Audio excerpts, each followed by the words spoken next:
My name is Wolfhild Kranick, and I am 83 years old, and I need you to understand something before I say another word. I am not a woman who invents things. I never was. I was a bookkeeper for 31 years in a lumber yard in Harlan County, Kentucky, and before that I was a girl who pulled tobacco leaves until her fingers bled.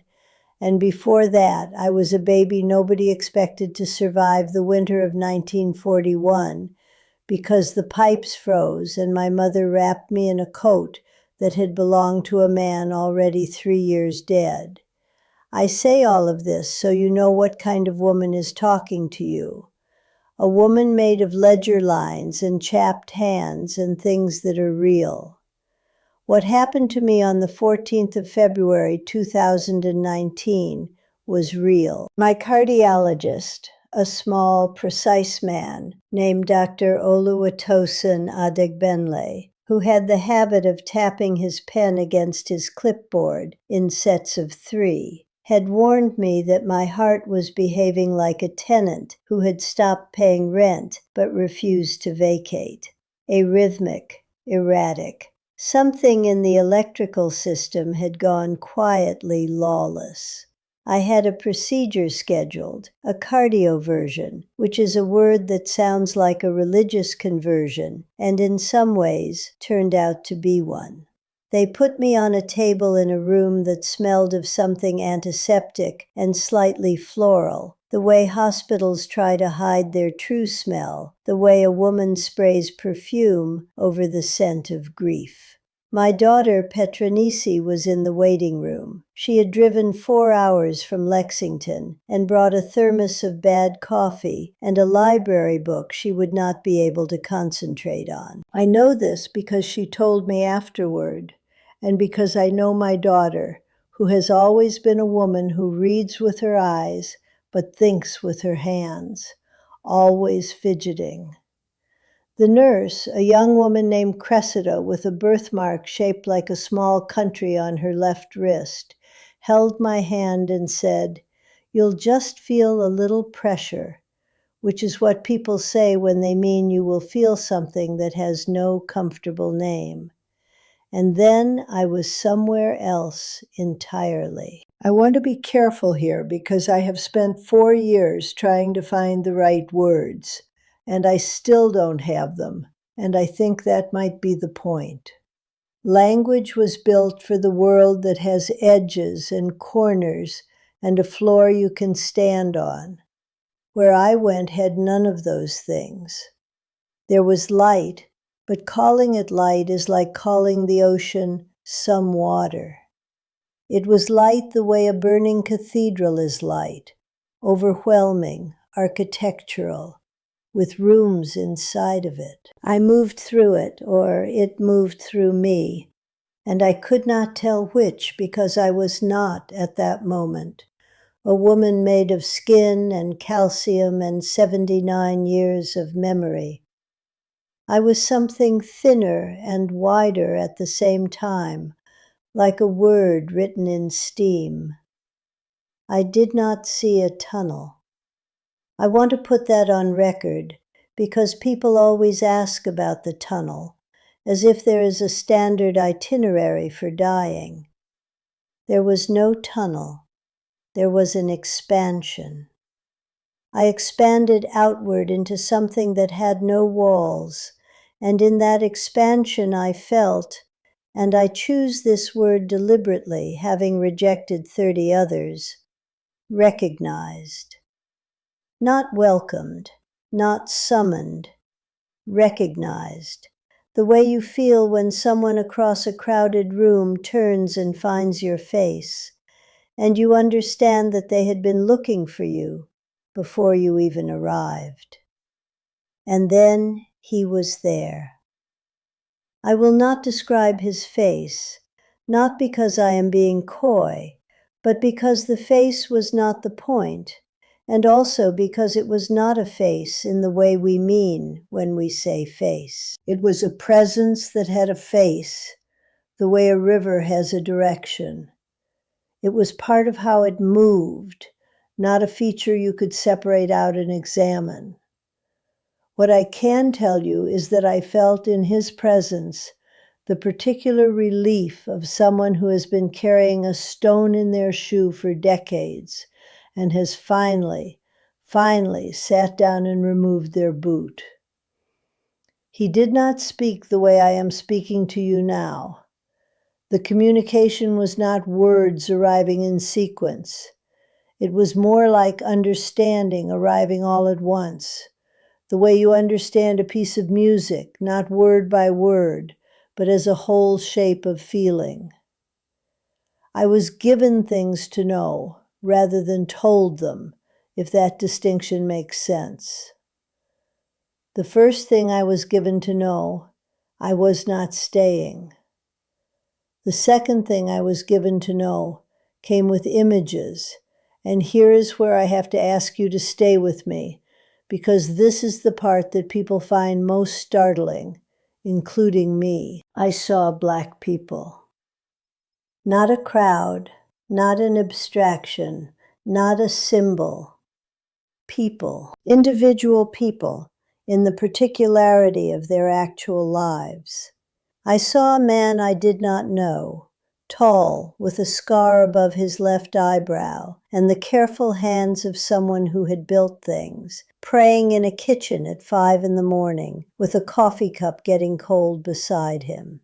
I saw an elderly woman I did not know, braiding a child's hair and humming something that was not quite a hymn and not quite a lullaby, but lived in the space between them, and as she hummed, the love coming off her was so dense and so old that it was like standing next to a sun that had been burning for generations. I saw young men whose names I was not given, sitting together on concrete steps, and what I understood, what I was given to understand, was the specific weight they carried, not an abstract sociological weight, the actual specific gravitational burden of moving through a world that had decided before they were born to interpret their bodies as threats. And still, and this is the thing that broke something open in me, still they were laughing. Not the thin, brittle laughter of people pretending, but the real thing, the laughter that comes from somewhere deep in the chest, from a place that the world had tried and failed to reach. I saw women in churches, in boardrooms, in hospital hallways, in fields, in kitchens that smelled of something frying in good oil, in classrooms where they were teaching, and in classrooms where they were still learning, at every age, in every season of a life. What connected them was not any one thing I can name, except that each of them carried something luminous inside them that I can only call inadequately soul, though the word felt much larger in that place than it does here. And what he gave me to understand, what was simply placed inside me, the way you place something fragile into careful hands, was this: these are mine, the same way you are mine. See them the way I see them. That was it. That was the whole message.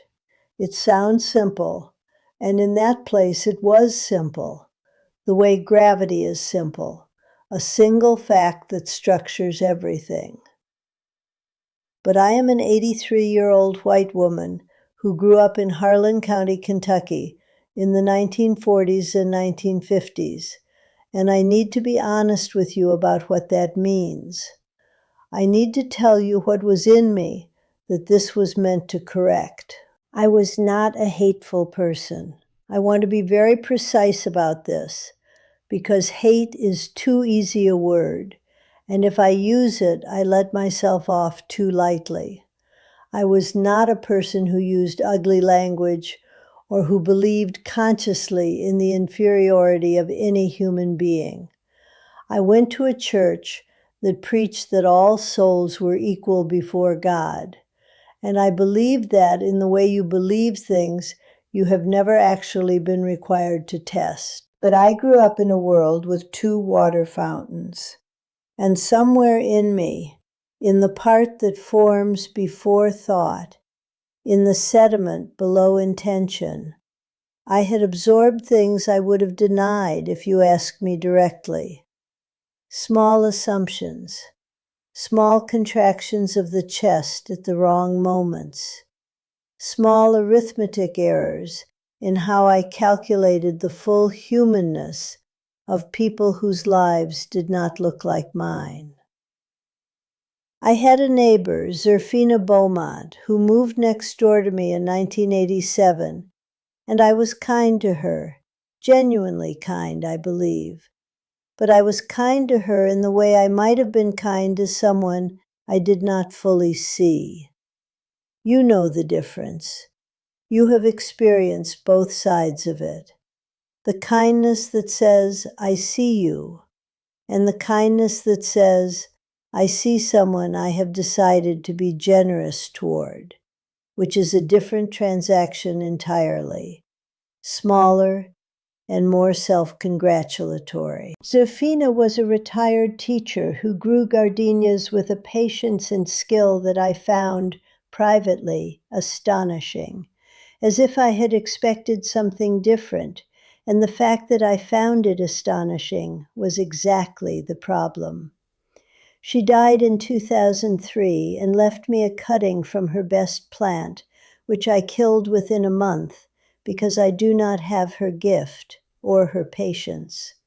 I think about that sometimes, the cutting that died, the kindness I mistook for seeing.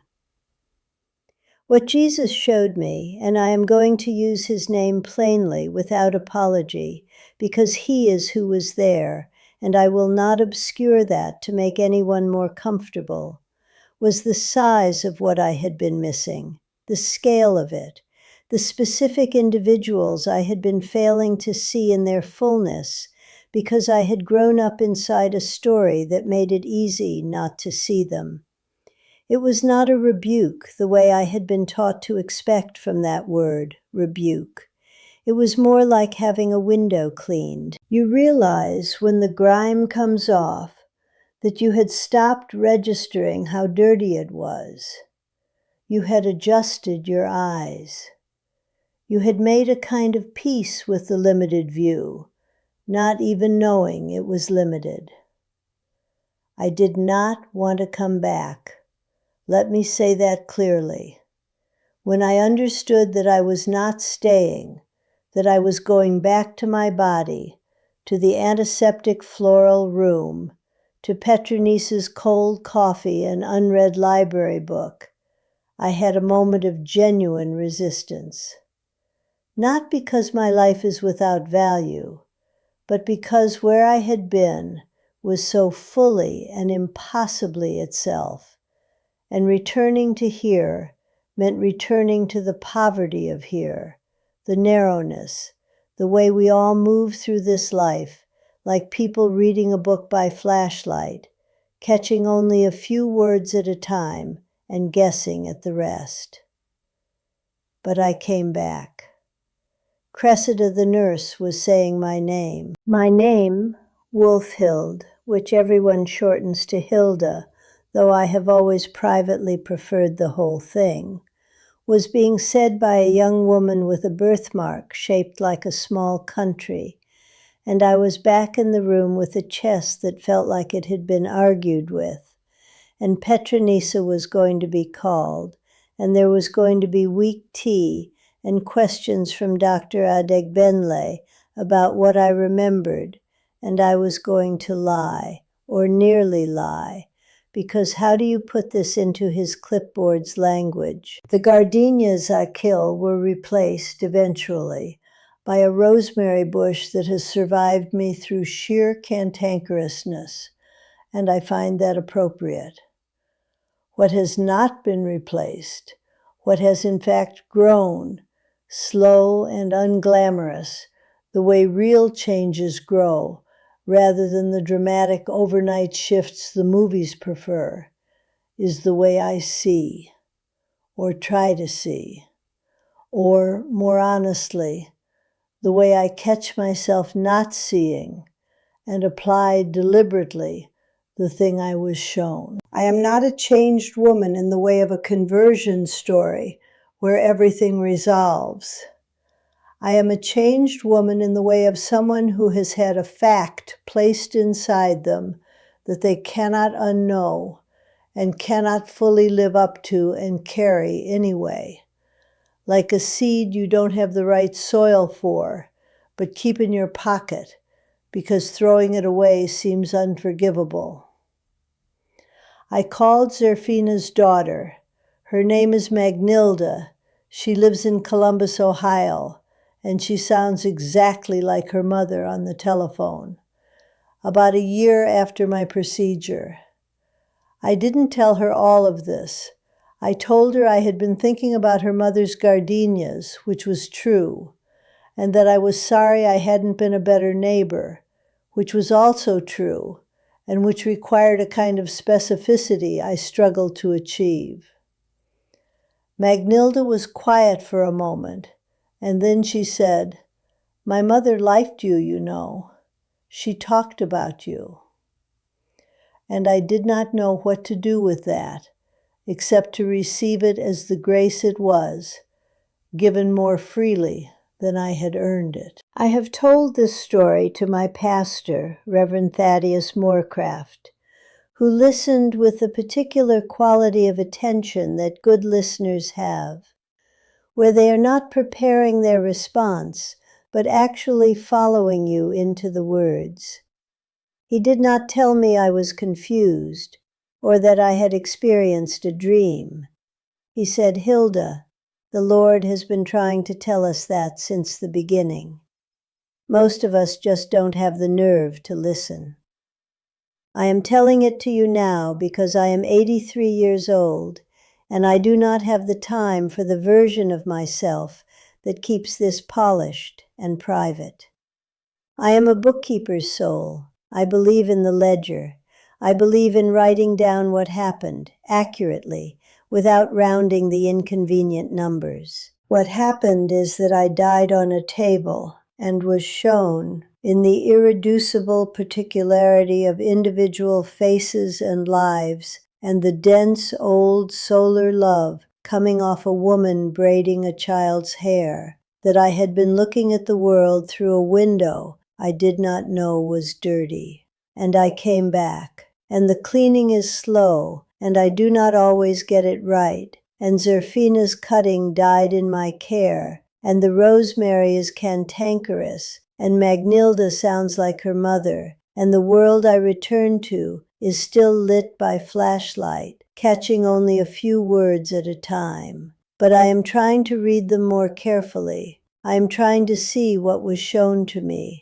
I think that is all any of us can do with a thing that size. Carry it, try, keep the seed. If this moved something in you, like it, share it, and subscribe. This channel exists for stories that tell the truth.